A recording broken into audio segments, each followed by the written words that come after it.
I want to ask first what you now envision in the coming days in Palestine, as well as in the immediate future, primarily based on the words of Ismail Haniyeh's speech today. How will Palestinians respond? Well, clearly there is anger. It's been expressed even before this long-trailed decision was actually announced by President Trump yesterday. There's anger, there's demonstrations, as we've just seen in Ramallah. We've seen Ismail Haniyeh, the Hamas leader in Gaza, talking about the need for a new intifada or uprising. It's hard to predict what will actually happen. It depends on events on the ground, on luck, on random events that are hard to predict. There's no mistaking is the anger of the Palestinian response, the feeling that the leader of the most powerful country in the world has just given a large gift to Israel and has made the prospect of ending the occupation anytime soon, which were already very, very slight indeed, recede even further.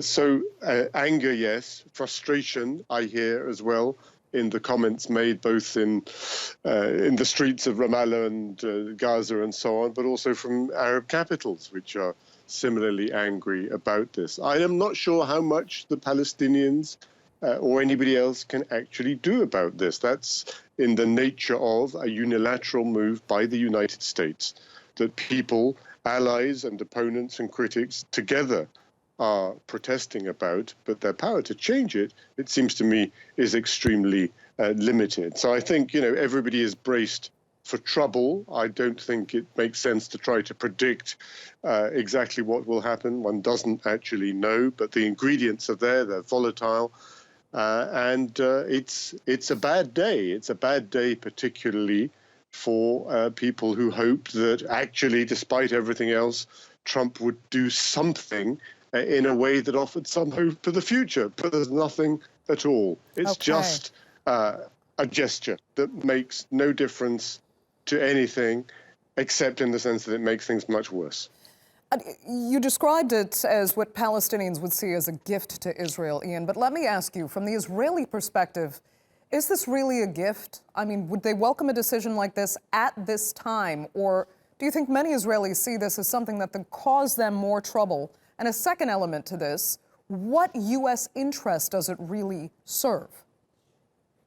I think you're absolutely right. I think it's good news for the Israeli Prime Minister Benjamin Netanyahu, who is facing a lot of problems at home and allegations of corruption and scandals that won't go away.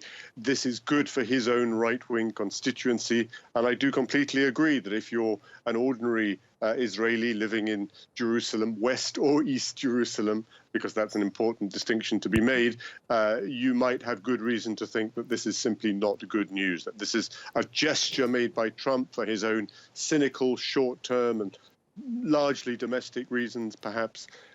In terms of American interests, I don't think it does serve American interests. I think by a narrow interpretation, it may serve Trump's own political calculations. We know that whatever Trump is doing, whether it's on North Korea or climate change or the Israeli-Palestinian conflict, he tends to make calculations that are not conventional ones, and certainly not that appear to be in the national security interests of the United States. I think this is a bad move on all counts. The fact that the Israeli government is greeting it is only to be expected. Whether it really serves the interests of the Israeli people, let alone the Palestinian people, is, of course, a very different question. It just looks irresponsible, short-term, and destructive in its implications. Right. And I mean, many of the Americans have actually complained that all this helps to do is to put their diplomats abroad, especially in the Arab world, at further risk.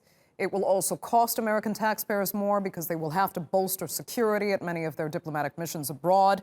And also, Ian, let me go to something else you said about West and East Jerusalem. There is a difference, and Trump did not make that distinction. He didn't say that he declares all of Jerusalem the capital of Israel, or if there is still scope to make West Jerusalem the capital of Israel and East Jerusalem the capital of Palestine as part of the two-state solution. That's important. It's extremely important. The reality of Jerusalem is that West Jerusalem was the capital of Israel, certainly in its own terms, from 1948 through till 1967, and the war of that year, of course, they captured East Jerusalem from the Jordanians and declared it its united and indivisible capital. That declaration has never been recognized.